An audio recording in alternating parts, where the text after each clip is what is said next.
How's it going, YouTube? So today, I thought it'd be a good idea to film me preparing to ship a fish to my good buddy Ray Cooper in Maryland.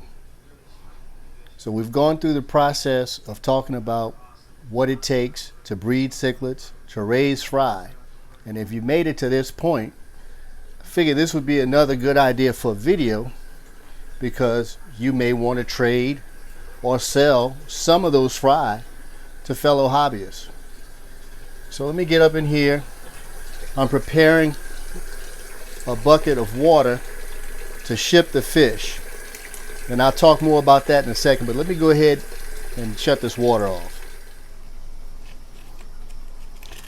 Now I've got my bucket of water, and now I'm simply preparing the water as if I would, almost as if I was doing a water change. You say, well, the fish already in a tank full of water, why do you need to make more water? The reason being is because the fish in the aquarium produce waste. When you bag them up and package them to be shipped, they will produce additional waste in the water. It's a smaller volume of water which could lead to dramatic change in conditions that the fish are shipped in. Fish could arrive stressed.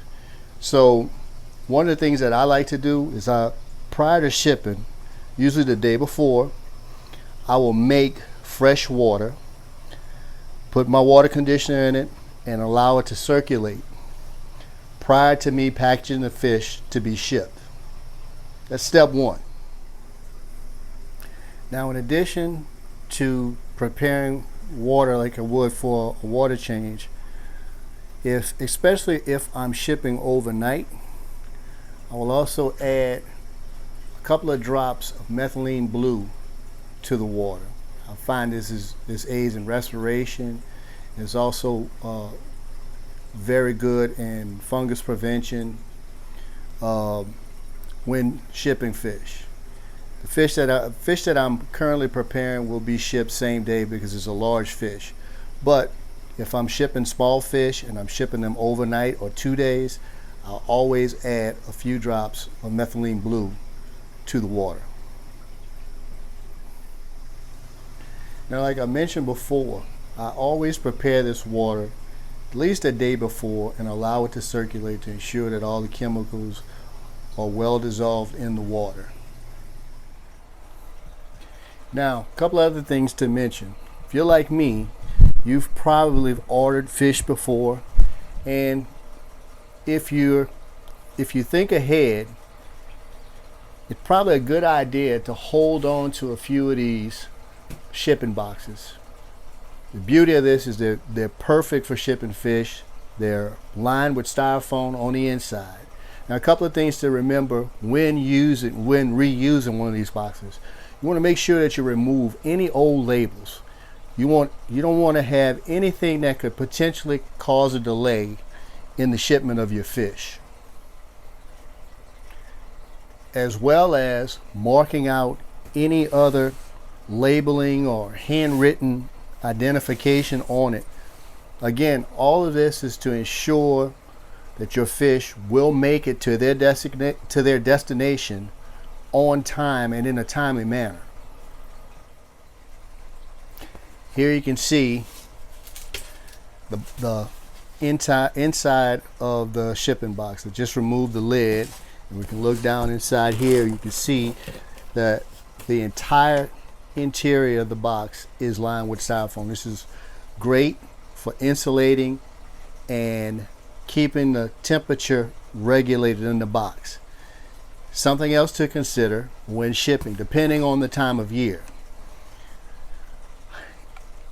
I will never ship when temperatures fall below, say, 60 degrees, or maybe pushing it 50 degrees.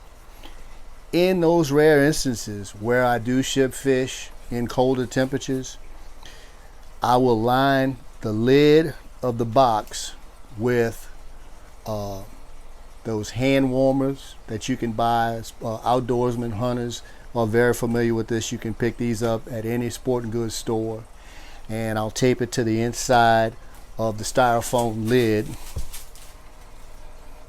that goes inside the inside the box prior to taping it up. In addition to that, if you're shipping to extreme temperatures, where say you're shipping to say Florida or Texas or say Arizona in the summertime where temperatures soar, you can also use gel packs that are frozen that you can also put inside to help regulate the temperature of the fish. These are all things that you need to really take into consideration prior to packaging the fish and getting them to the airport or to whichever carrier if you ship overnight, and those fish will actually be exposed to the external elements for an extended period of time. So these are all things that you really need to consider prior to shipping fish. Now, when I actually go to package the fish in preparation for shipment, and I usually do this maybe 30 minutes or as close as possible to taking them to the carrier or to the freight area for the airline to ship. One of the things that you really need to keep in mind is that these fish will be tossed about during transit. It's inevitable. It's going to happen. If you ship with a carrier like FedEx or UPS, they have conveyor belt systems that this box travels through, and it doesn't remain in an upright position for the entire route. So you want to make sure that you prepare your bag to handle such events. One of the things in particular with smaller fish, they can become trapped in these little corners, and depending on how that happens, they could be trapped with no water and die.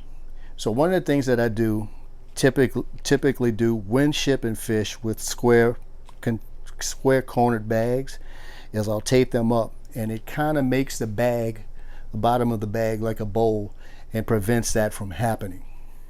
Now, when preparing the bag for shipment of the fish, you want to only add enough water to safely ship the fish. There's two reasons. Number one is for gas exchange and oxygen content in the bag, and the second reason is the added unnecessary water will simply increase the cost of freight. Now, for illustration purposes, I went ahead and prepared a bag as if I was preparing to ship fish. Now you can see here, as I was making reference to before, the corners. Now, depending on how the bag lands throughout transit, you have the potential or the ability for your fish to be exposed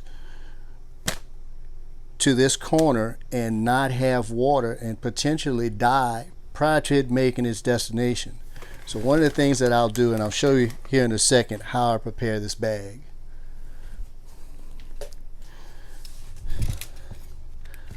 I simply get some packing tape and tape the corners up.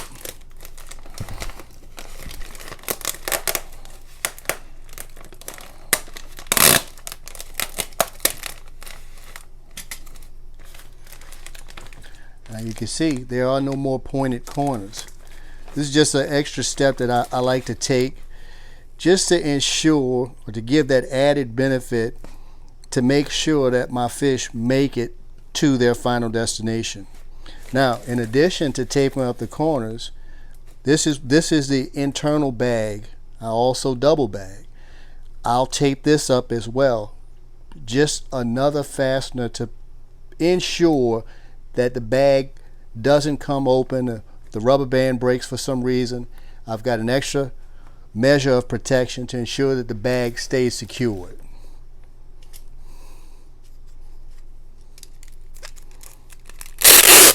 And again, it's just a simple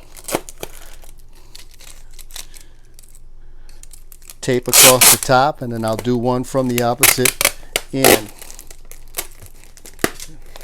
There you have it. You can see here that that's been secured. Now I'll go ahead and show you the preparation that takes place for double bagging it.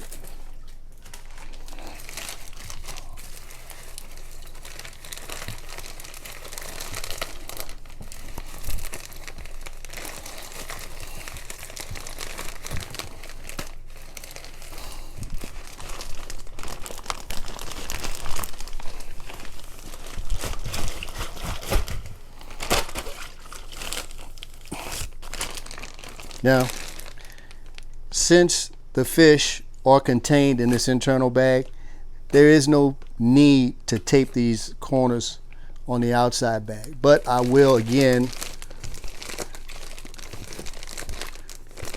secure this outside bag the same way I did the inside. I'll rubber band it and then tape this down. The other thing that you can do, so in addition to this, when packaging the fish in the box, you want to make sure you have some good packing material. As much as you can put in the box to safely secure the fish so that the bag doesn't roll around inside the shipping box. Now once all of the fish that I'm shipping to a potential customer are already packaged, bagged, I'll go an additional step and label. So for instance, Ray's purchasing a large female Cuban cichlid from me. I'll write Cuban on the package, and if he was getting something else, that way he can ensure what's what.